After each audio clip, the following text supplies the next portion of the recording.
Bilangin natin yung mga pundilods. 1 2 3 4 5 6 7. Dito tingnan naman natin. 17 18 19 20 21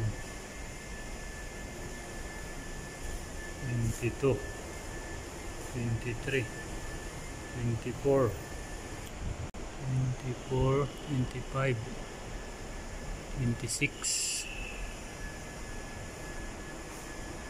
27 28 29 30 piraso lods. Yung mga busted na lods o yung mga dating ilaw pa na yung ano CFL ba, yung ganyan no, yung ganyan yung ilaw pa lods. Ngayon lods, kukonvert na natin siya ngayon ng ano, LED. Ganito LED na yan lods oh. Ganyan na yung papalit natin lods. Kukonvert na natin siya ng LED bulb, yung CFL.